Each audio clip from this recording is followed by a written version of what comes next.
वक्रतुण्ड महाकाय सूर्यकोटि समप्रभ निर्विघ्नं कुरु मे देव सर्वकार्येषु सर्वदा।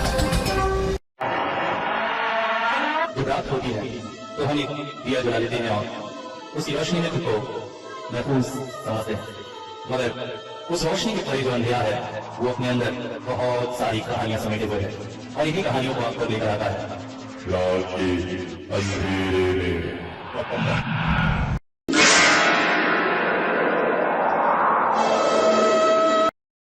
तो हेलो, नमस्कार, आदाब, सत श्री अकाल दोस्तों, स्वागत सभी का। और आशा करता हूँ ये वाली कहानी आप लोगों को बहुत पसंद आ रही होगी, जैसा कि आपके कमेंट्स बता रहे हैं। तो थैंक यू भाई, बहुत दिनों बाद कमेंट्स थोड़े जागे, तो ऐसी थोड़ा ज़्यादा संख्या में कमेंट्स लिखिएगा तो मज़ा आएगा।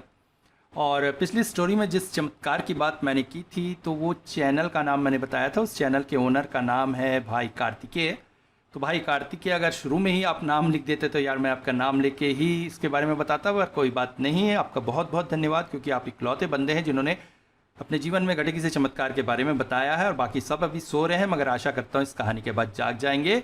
आइए कहानी का दूसरा भाग शुरू करते हैं। इसके बाद बज्रनाथ ने अपने गले में से एक स्फटिक की माला निकाली और मंत्र पढ़ते हुए रविंद्र के सिर पर छुआ दिया और बोले, जा, मैं तुझे कुछ समय के लिए आकाश में भ्रमण करने की अनुमति देता हूँ। उसके बाद शंकर से बोले, सुन शंकर, अब इसकी लाश को ले जा और उसी सजी हुई चिता पर रख दे, क्योंकि वो चिता इसी के लिए बनी थी।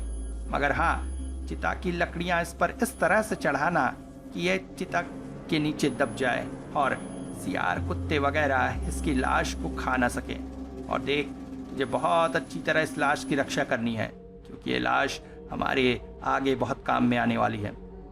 और इसके बाद उन्होंने उस कटे हुए सर को उठाकर अपनी झोली में भर लिया। उनकी बात सुनने के साथ साथ शंकर उस लाश को बड़ी मुश्किल से खींचते खींचते उस चिता के पास ले गया और फिर चिता के ऊपर लेटाकर चिता की लकड़ियों से उसे अच्छे से ढक दिया और सियार, कुत्ते वगैरह उसे न खाएं, इसलिए रात भर उसकी रक्षा करता रहा। इसके बाद वज्रनाथ ने रविंद्र के उस कटे हुए सर पर रक्त चंदन का लेप किया और फिर उसे अपनी झोली में रख लिया। हालांकि उसकी दुर्गंध से आसपास सियार, कुत्तों का समूह आया अवश्य था, मगर उसे कुछ कर न सका, क्योंकि उस झोले को वज्रनाथ हमेशा अपने कंधे से लटकाए रहते थे। इसके बाद वज्रनाथ के आदेश पर सुबह होते ही शंकर गांव की ओर निकल पड़ा भिक्षाटन करने के लिए। दूसरी तरफ वज्रनाथ दिन भर रात्रि में होने वाली साधना की सामग्रियां जुगाड़ते रहे। आज ही वो विशेष दिन है, अमावस की वो रात है जिसमें वो शंकर को भैरव के रूप में दीक्षित करेंगे। शाम ढलते ढलते शंकर वापस शमशान में लौट आया, पर वहां पर वज्रनाथ नहीं थे। आसपास तलाश करने के बाद प्रतिदिन की तरह टूटी हड़िया और लकड़ियां इकट्ठी करके उसने भोजन बना लिया। जैसे जैसे संध्या ढलने लगी, वज्रनाथ शमशान में वापस आ गए। आते ही वो शंकर से बोले, क्यों रे, तेरा भोजन पकाना हुआ? हाँ बाबा, हो गया है। अब माँ को भोग भी निवेदन कर दिया है। ठीक ठीक, अब तू जल्दी से खा पी ले और तैयार हो जा। आज की रात अमावस की रात है, जिसमें मैं तुझे भैरव के रूप में दीक्षित करूंगा। मगर बाबा, ये कैसे पूजा है? खा पी कर तू क्या सांसारियों की पूजा पाठ में बैठा है जो उपवास करके बैठेगा? ये भैरव दीक्षित पूजा है। इसे भरे पेट में आमिष खाकर उसके बाद ही किया जाता है, समझा? अच्छा बाबा, अच्छा, कहते हुए शंकर ने 2 बर्तनों में खाना परोसा। वज्रनाथ ने अपने कंधे से झोला उतार कर रखा। रविंद्र का सर अब भी उसके अंदर है, जो धीरे धीरे सड़ने लगा है। उसकी बदबू चारों ओर फैलने लगी है, जिसे नाक में जाते ही शंकर ने नाक भोग सिकोड़ा।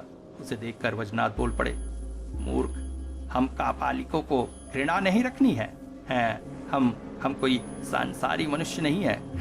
मगर अभी तेरे शरीर से संसार की गंध गई नहीं है, तो पूरी तरह से कापालिक नहीं हुआ है ना? ठीक है, चल जल्दी जल्दी खा ले, हमारे पास हाथ में समय बहुत कम है।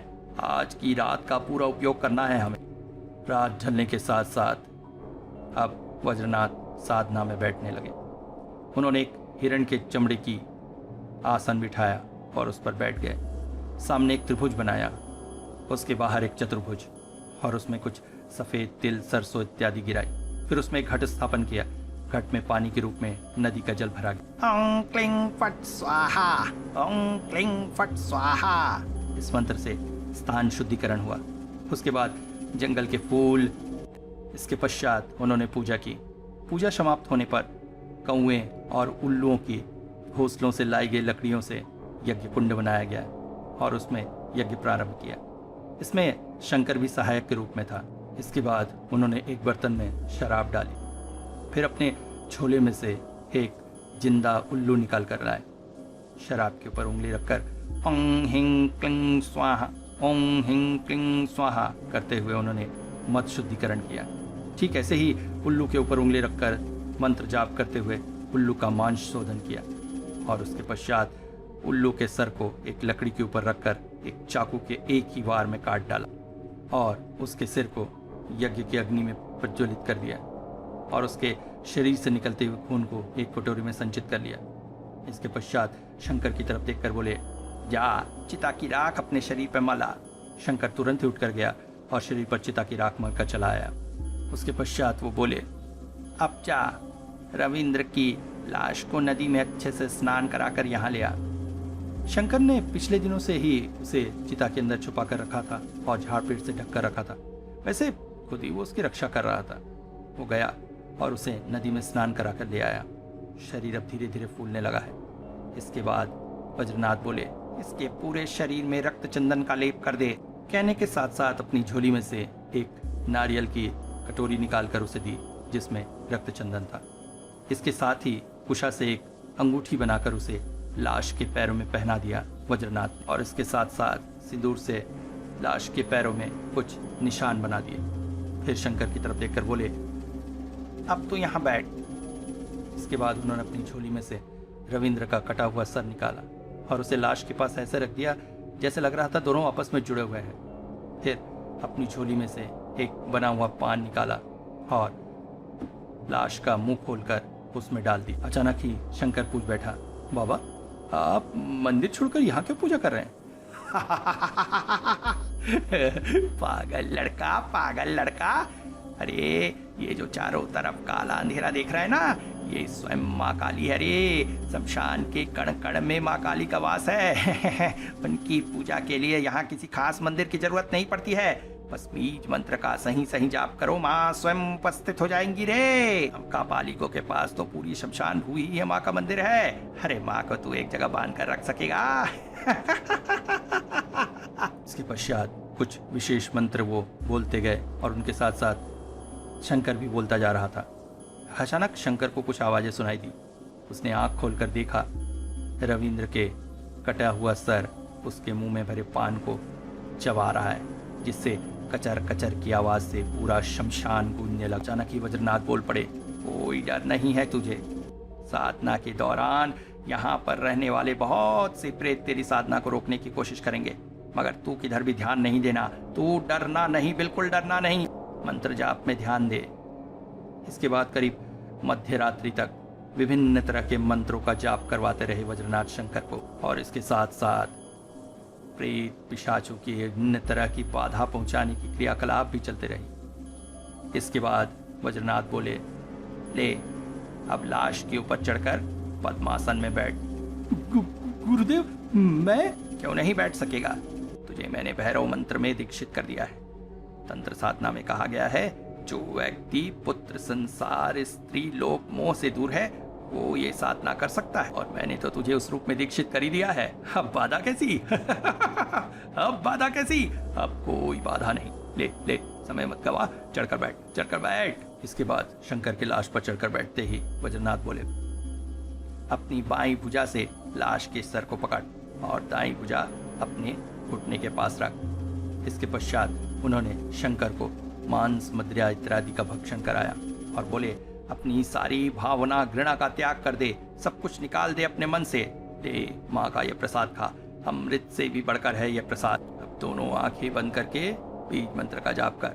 बोल, ओम आनंद भैरवंगा आनंद भैराय नमः, ओम आनंद भैरवंगा आनंद भैराय नमः।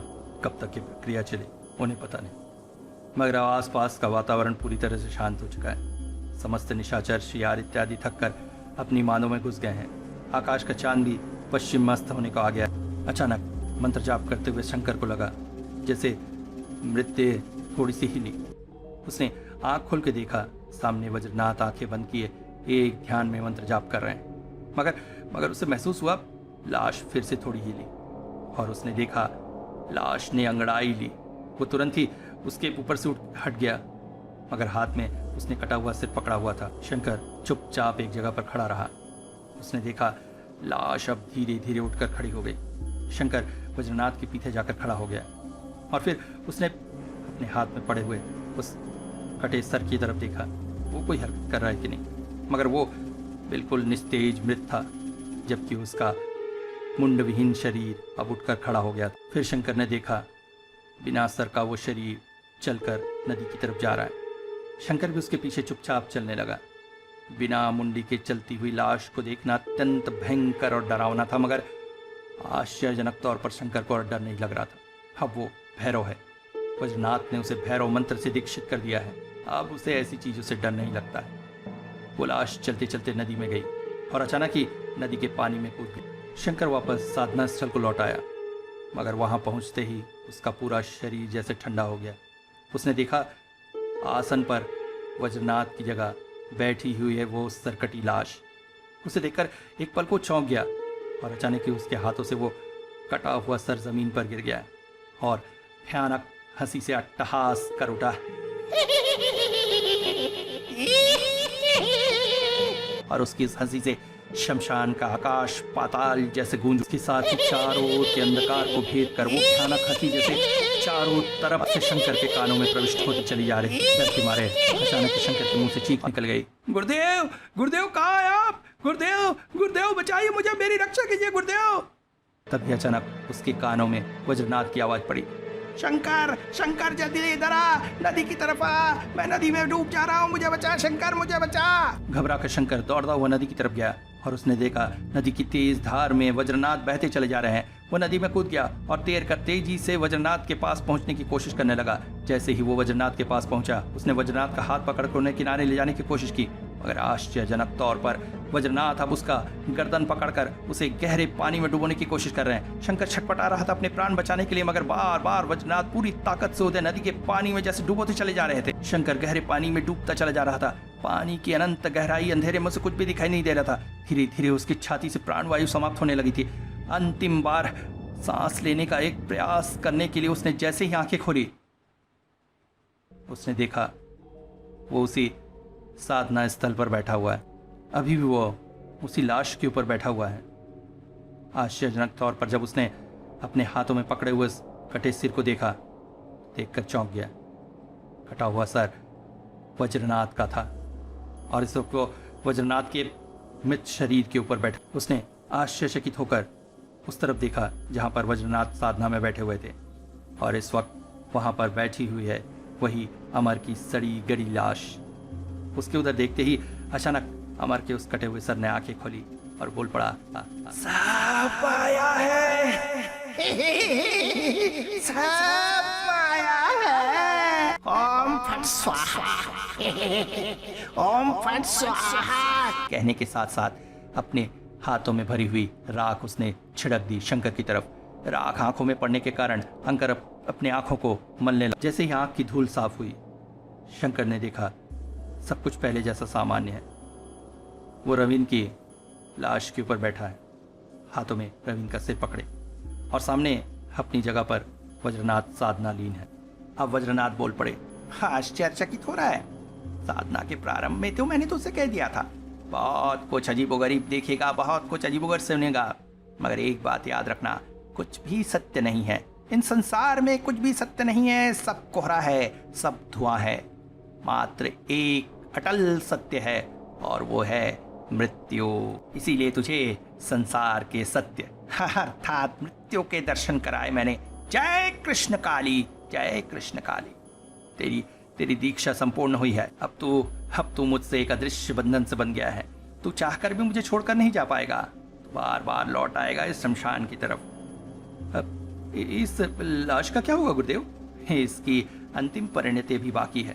तू जा माँ के मंदिर में विश्राम कर, मैं इधर का बचा काम निपटा कर आता हूँ। सुबह होने को थी।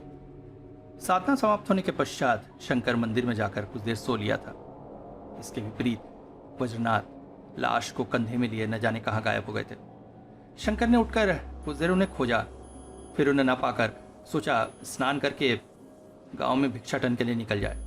नदी से स्नान करके जब वो लौट रहा था तो उसने देखा रात्रि में जिस जगह उन्होंने यज्ञ किया था उस जगह किसी भी चीज का नामो निशान नहीं था। यहाँ तक कि एक पत्ते का टुकड़ा भी वहां पर नहीं गिरा हुआ था। सब कुछ साफ कर दिया गया था। मंदिर में लौटते ही उसने देखा वज्रनाथ मंदिर में बैठे हुए हैं और एक हड्डी के टुकड़े को अपनी बाह में बांध रहे हैं। अचानक वो बोल पड़ा, गुरुदेव आप कहाँ चले गए थे और आपने उस लाश का क्या किया? तंत्र शास्त्र में उल्लेखित है, साधना संपन्न करने के पश्चात सारी सामग्री को माँ को भेंट कर देना चाहिए। इसलिए मंत्र उच्चारण से माँ को सब कुछ भेंट कर दिया था। माँ भी सियाल रूप में आकर सारी तंत्र सामग्री वगैरह का भक्षण कर गई है, इसलिए वहाँ सब कुछ साफ हो गया है। और उस लाश का हम क्रियाक्रम नहीं कर सकते थे क्योंकि वो साधना में आई थी, इसलिए उसको क्रियाक्रम से भी बड़ा पुण्य प्राप्त हो गया है।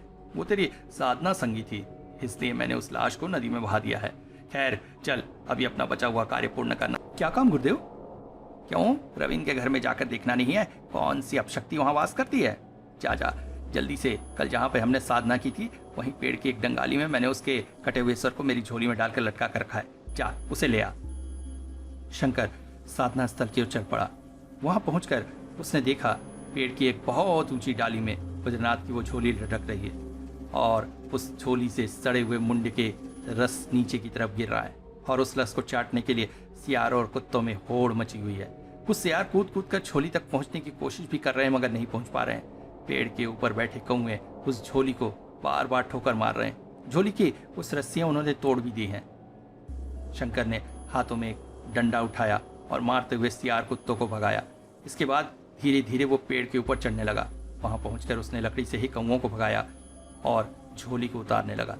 झोली के अंदर रविंद्र का सर पूरी तरह से सड़ चुका है। उसकी दुर्गंध चारों ओर फैल रही है मगर आश्चर्यजनक तौर पर अब शंकर को घृणा नहीं महसूस हो रही थी। उसने आराम से झोली उतारी और कंधे पर रखकर वापस वज्रनाथ की ओर लौट आया। जैसे ही वो सर लेकर वज्रनाथ के पास पहुंचा, वज्रनाथ ने अपने गले से स्फटिक की माला उतार ली और फिर उसे अपनी उंगली पर लपेट कर बोले, माँ माँ रक्षा कर, माँ रक्षा कर। दूसरी बार मैं तेरे आदेश से प्रकृति विरुद्ध काम करने जा रहा हूँ माँ, इस बात में मेरी रक्षा कर। इसके बाद मंत्रों का जाप करते हुए उन्होंने रविंद्र के सर पर वो माला छुआ दी। रविंद्र का कटा हुआ सर ने एक आंख खोल दी। अचानक कटा हुआ सर होंठों से बुदबुदाने लगा। मैं आया हूँ, क्या जानना चाहते हो बोलो। इस सड़े हुए सर में मुझे बहुत तकलीफ हो रही है, मुझे मुक्ति दो, मुझे मुक्ति दो। अचानक वज्रनाथ बोल पड़े, रविंद्र तुम्हारा घर कहाँ है? मुझे ले चलो वहाँ। मेरा गांव नवग्राम में है। यहाँ से दक्षिण की दिशा में आधा घंटा चलने पर आप वहाँ पहुँच सकेंगे। दिन की रोशनी खत्म होने पर मैं आपको वहाँ तक पहुँचने की निशानदेही कर दूंगा। कहने के साथ साथ सर फिर से पहले की तरह मृत हो गया। इसके बाद वज्रनाथ शंकर से बोले, एक काम कर, इसे कहीं जमीन में गाड़ दे। भविष्य में तुझे एक खोपड़ी की जरूरत पड़ेगी, तब ये तेरी खोपड़ी बनेगी। शंकर उसे लेकर पास ही की जगह चला गया और एक गहरा गड्ढा खोदने लगा। सड़ी हुई सर के ऊपर मक्खियां भिनभिना रही थी मगर अभी भी आश्चर्यजनक तौर पर शंकर को घृणा नहीं महसूस हो रही थी। एक गहरे गड्ढे में उसने उस सर को गाड़ दिया और ऊपर से मिट्टी दाब कर पत्थर ताक दिए ताकि निशानी बनी रहे। दिन की रोशनी जैसे जैसे खत्म होने लगी, वज्रनाथ पूजा में से उठ गए। मंदिर के पास पहुंचकर देखा उन्होंने शंकर विश्राम कर रहा है। उसे उठाते हुए बोले, उठ उठ, चल जल्दी, हमें चलना है। शंकर ने पूछा, बाबा पूजा संपन्न हुई? हाँ रे, संपन्न हुई। माँ से क्या मांगा आपने? माँ से मांगा मुझे अपने जैसा बना दो माँ। माँ क्या ऐसा करेंगी? वो समय ही बताएगा, अभी समय नष्ट न करके चल चल जल्दी चल। अचानक शंकर पूछ बैठा, बाबा हम रविंद्र के घर जाएंगे कैसे? पहले शमशान से बाहर तो निकल, उसके बाद तू खुद समझ जाएगा। इसके बाद शमशान भूमि से निकलकर दोनों गांव की तरफ चल पड़े। कच्चे रास्ते से गुजरते हुए एक दो लोगों ने उन्हें देखा और देखकर प्रणाम भी किया। अचानक शंकर बोल पड़ा, गुरुदेव आप पूरी तरह निश्चित कैसे हैं कि इसी तरफ रविंद्र का घर होगा? वज्रनाथ बोले, मूर्ख, जरा ऊपर की तरफ देख। जैसे ही शंकर ने आकाश की तरफ देखा वो चौंक पड़ा। एक भूरा उल्लू उनके ठर के ठीक ऊपर उड़ता चला जा रहा था। शायद यही वो निशानी थी जो उन्हें रास्ता दिखा रही थी। करीब आधे घंटे तक उल्लू उसी तरह उनके सामने सामने उड़ता रहा, फिर एक घर के पास जाकर गायब हो गया। आसपास बस्ती से दूर ये घर खड़ा हुआ था। घर काफी पुराना दिख रहा था। 2 मंजिला होने के बाद भी उसके शरीर पर पड़े हुए दरारें इत्यादि बता रही थी कि घर बहुत जीर्ण शीर्ण अवस्था में है, मगर एक समय बहुत जलवे रहे होंगे इस घर के। आकाश में अब चांद निकल चुका है, उल्लू अब दिखाई नहीं दे रहा है। अचानक शंकर बोला, क्या यही रविंद्र का घर है? घर के दरवाजे के सामने जाकर वज्रनाथ जोर से चीख पड़े, जय कृष्ण काली। माँ, कोई है माँ? एक बार बाहर आइए, हम भिक्षा मांगने आए हैं माँ। कुछ देर बाद दरवाजा खुला। सामने से एक अभी अभी विधवा हुई स्त्री बाहर निकल आई। दोनों की तरफ प्रश्न दृष्टि देखते हुए बोली, भिक्षा देने की मेरे हालात नहीं है बाबा, कहते हुए वापस घर के अंदर जाने लगे। अचानक पीछे से वज्रनाथ बोल उठे, माँ कनिका, घबराओ मत, हम शमशानचारी साधक हैं, तुम्हारे मंगल के लिए आए हैं। तुम्हारे पति रविंद्र ने ही हमें भेजा है। सुनकर वो स्त्री चौंक पड़ी, पलटकर दौड़कर आकर उनके पैरों पे गिर पड़ी। बाबा बाबा बाबा, मेरी रक्षा कीजिए, मेरी रक्षा कीजिए, मेरी मदद कीजिए, मेरे दुखों को पार कीजिए बाबा, मदद कीजिए। उसे उठाते हुए वज्रनाथ बोले, पागल बेटी मेरी, रो मत, तेरे सारे तकलीफ दूर हो जाएंगे। तेरा बच्चा कहाँ है? मुझे उसके पास ले चल। वो स्त्री चुपचाप वज्रनाथ को घर के अंदर की ओर ले जाने लगी। घर की चौखट में प्रवेश करते ही अचानक वज्रनाथ ठहर गए। शंकर बोला, बाबा आप रुक क्यों गए? इस घर की हवा बहुत भारी है रे शंकर। इस घर में ऐसा लग रहा है जैसे सालों से ताजी हवा नहीं बही है। घर की पुरानी सड़ी हुई हवा में बहुत भयंकर गंध है। ये कोई इंसानों की बस्ती नहीं है। ये तो एक अलग ही लोक लग रहा है। धरती से अलग एक अलग लोक यहाँ पर बस गया है। अचानक कनिका एक कमरे के सामने रुक गई। बाबा, यही हमारा कमरा है। यहाँ पर कोई रोशनी क्यों नहीं है माँ? यही तो मेरी बेटी की बीमारी है।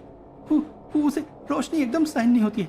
दिन के समय खिड़की दरवाजे खोलने नहीं देता है, रात को रोशनी नहीं जलाने देता है। रोशनी से एकदम घबराता है। दिन खाना छोड़ने के कारण उसका शरीर सूखता जा रहा है। ऐसे हाल में क्या वो जिंदा बचेगा बाबा? बाबा वो जिंदा बचेगा? और डॉक्टर दिखाऊंगी, इसके लिए भी तो पैसे नहीं बाबा। आज थोड़ी सी रोशनी जलाओ, वज्रनाथ बोले। कनिका पास के कमरे से एक छोटी सी मोमबत्ती जला लाई।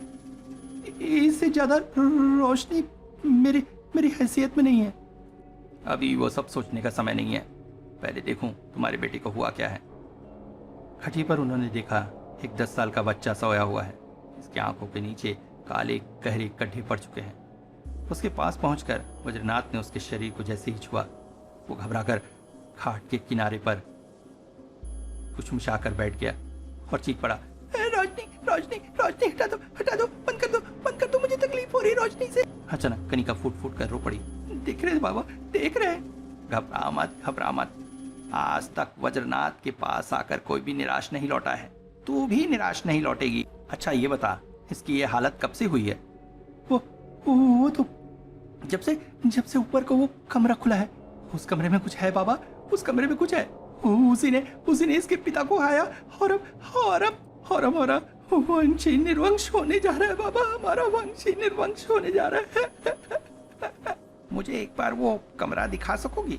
हाँ बाबा, हाँ आइए, कहकर कनिका हाथों में मोमबत्ती लेकर सीढ़ियों पर ऊपर चढ़ने लगी।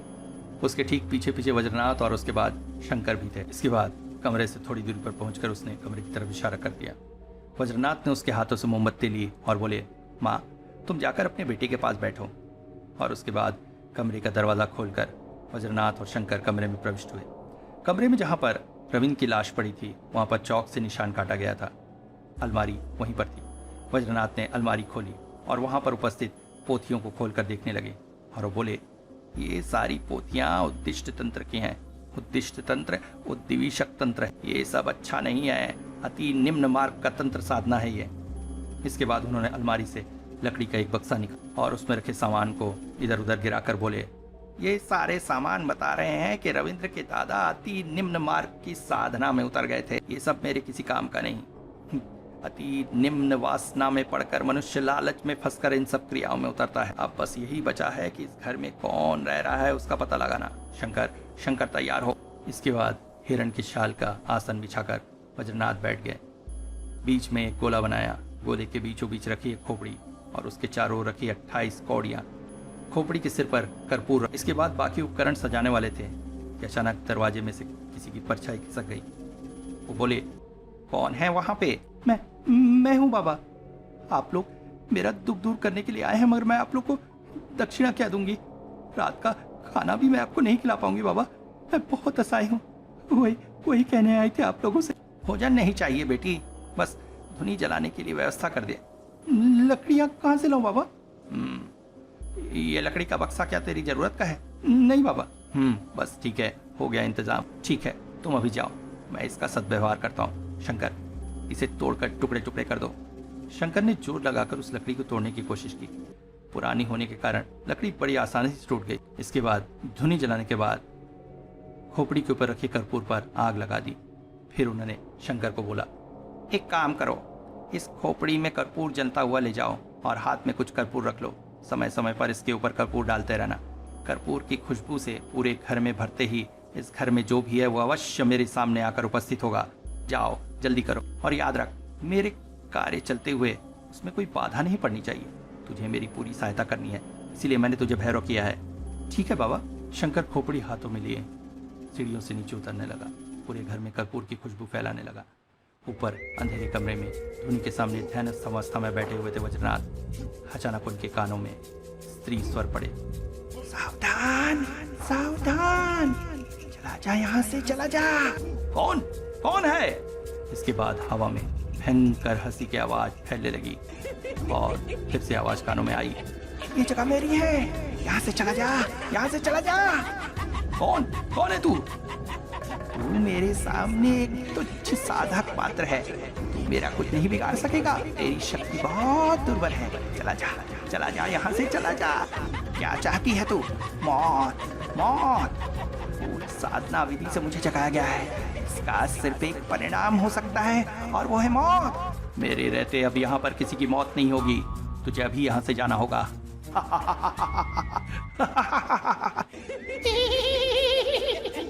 तेरा साथी अब तक वापस क्यों नहीं आया?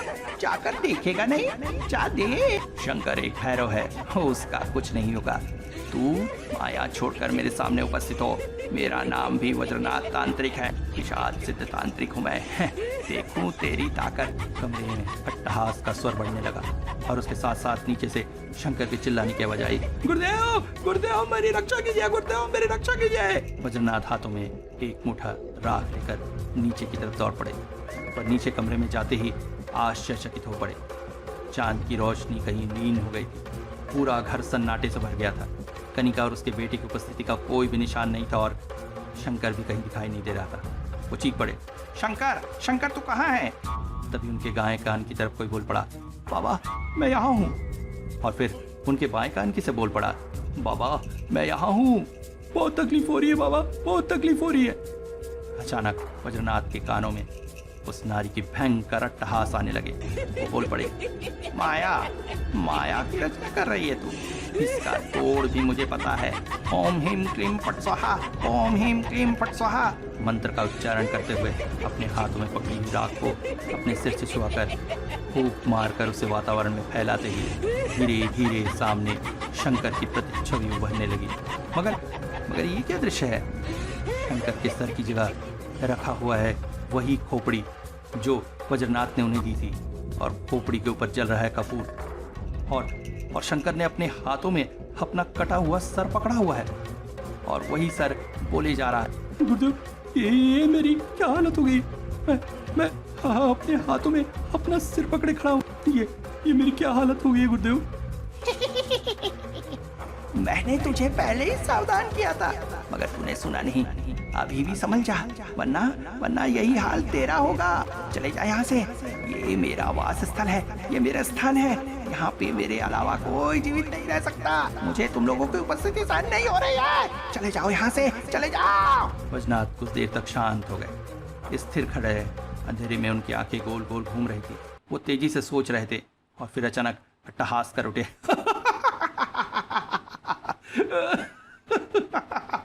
बाबा मेरी ये हालत है और आपको अट्टहास सूझ रहा है। शंकर की कटा हुआ सर बोल पड़ा, मेरा इतना बड़ा हाल हो गया, उसका निवारण करने के बजाय आप हंस रहे हैं।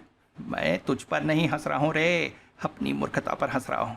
अब मैं समझ गया वो क्या है, वो कौन सी माया है जिसने तुझे विभ्रमित किया है और मेरे कानों में तब से सावधान वाणी दी जा रही है। क्या है वो? कर्ण पिशाचिनी। कर्ण पिशाचिनी वो क्या? भूत डामर तंत्र अनुसार वो एक अत्यंत शक्तिशाली यक्षिणी है।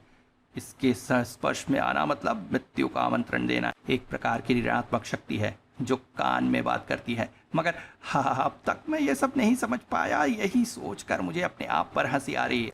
मगर अब नहीं होगा, क्योंकि जब बुखार का कारण पता चल गया है तो दवा भी तो तुरंत देनी पड़ेगी। मगर मेरा क्या होगा? तू यहाँ चुपचाप खड़ा रहे, मैं थोड़ी देर में लौटता हूँ। पता करना पड़ेगा कि कनिका और उसका बच्चा भी कहीं माया तो नहीं है। चुपचाप यहाँ पे रहकर तू बीज मंत्र का जाप कर, तेरा कोई अनिष्ट नहीं होगा। मैं जा रहा हूँ साधना में। जय कृष्ण काली, जय कृष्ण। इसके बाद वो हिरण के चमड़े पर बैठ गए। सामने जल रही अग्नि में से एक लकड़ी लेकर उसे अपनी उंगली में लगाया। इससे उसमें चोट बनी और उसमें से खून बहने लगा। खून को एक कटोरे में इकट्ठा करने के पश्चात उसमें सफ़ेद सरसों, काली मिर्च इत्यादि मिलाकर उसे अपनी उंगली डुबाकर मंत्र जाप करने लगे। ओम नमो कर्ण पिशाचिनी कर्णे कथायाम हुम फट स्वाहा। बहुत लंबे समय तक जाप करने के पश्चात उनके कानों में फिर से आवाज आई। मुझे क्यों बुला रहा है? क्या उद्देश्य है तेरा? बोल। अचानक माँ मैं सिर्फ आपके दर्शन पाना चाहता हूँ। कानों में फिर से ठहास पड़ी। इस संसार के सुखों को पाने के लिए ही सब लोग मेरी उपासना करते हैं। मुझे अपना दासी बनाकर रखना चाहते हैं। लोभी होते हैं वो सब। और तू सिर्फ मेरे दर्शन करने के लिए मुझे बुला रहा है। तू पिशाच से चितांतरिक है। चला जा यहाँ से, चला जा। मेरा क्रोध अगर जाग उठा तो तेरे इतने सालों की साधना का फल एक क्षण में नष्ट हो जाएगा। चले जाने दीजिए माँ, मगर मैं अनुभव कर पा रहा हूँ तुम मुझसे असंतुष्ट नहीं हो। तो फिर दूसरे का किए हुए का फल क्यों भोगना चाहता है? तेरे प्रति मेरे मन में कोई क्रोध नहीं है। तू चला जा यहाँ से, चला जा। इसी में तेरी भलाई है। तुम्हारे दर्शन किए बिना यहाँ से चले जाना मेरे लिए अत्यंत अन्याय होगा माँ। मैं अपने जीवन भर की साधना का फल केवल तुम्हारे एक दर्शन में लीन कर देना चाहता हूँ माँ। मुझे दर्शन दो माँ, एक बार दर्शन दो। अचानक कमरे के बाहर किसी की पैरों की आवाज सुनाई दी। वज्रनाथ बोल पड़े। कौन? मैं हूँ बाबा, एक बार अंदर आओ। आओ। धुनी की रोशनी में वज्रनाथ ने देखा कमरे में एक स्त्री शरीर प्रवेश कर रहा है जो थोड़ा सा मोटा है, ऊंचाई बहुत ज्यादा है, शरीर का रंग काला है, सिर पर जटायुक्त बाल है, वो त्रिनेत्रधारी है, पूरे शरीर में खोपड़ी की माला है, उनके 4 हाथ हैं, नीचे के दोनों हाथों में 2 खोपड़ी पकड़े हुए हैं, ऊपर के एक हाथ में अभय मुद्रा और दूसरे में खड़ग पकड़े हुए। वज्रनाथ इस स्वरूप को देखकर साष्टांग प्रणाम करते हुए बोले, माँ मेरा जीवन सफल हो गया माँ, मैं तुम्हारे दर्शन पा गया माँ। अचानक कर्ण पिशाचिनी के स्वर सुनाई दिए। तेरा मन पवित्र है रे। इससे पहले जो 2 लोगों ने मुझे जगाया था वो लोग परम लोभी, मुझे वो दास बनाकर रखना चाहते। वे स्वयं पिशाच सिद्ध नहीं थे मगर मेरा आवाहन कर रहे थे। इतना बड़ा साहस उनका, इसीलिए मैं क्रोधित हो गई। तू तो जानता है मेरी आराधना में थोड़ी सी भी भूल होने पर मृत्यु निश्चित होती है। इस जगह को मैंने शमशान में परिवर्तित करके अपना आश्रय स्थल बना लिया है। अब तू बता क्या चाहता है? माँ तुम उन्हें क्षमा कर दो, उनकी आत्माओं को मुक्त कर दो और इस स्थान को छोड़ दो। मेरी बातों से क्रुद्ध मत होना माँ, मुझे क्षमा कर देना। ये स्थान तुम छोड़ दो माँ। अब मेरा ये जगह छोड़ना या न छोड़ना दोनों एक जैसे हैं। इस जगह पर तुम भयंकर रूप में विद्यमान हो माँ, क्या ये ठीक है? तुम मेरे साथ चलो, मेरे साथ मेरी साधना स्थल शमशान में चलो। मैं वहां तुम्हें साधना करके संतुष्ट करूंगा माँ। तथास्तु। कहकर वहां से जाने से पहले अचानक वज्रनाथ के कानों में आवाज गूंजी, लौट जा, इस जगह से लौट जा।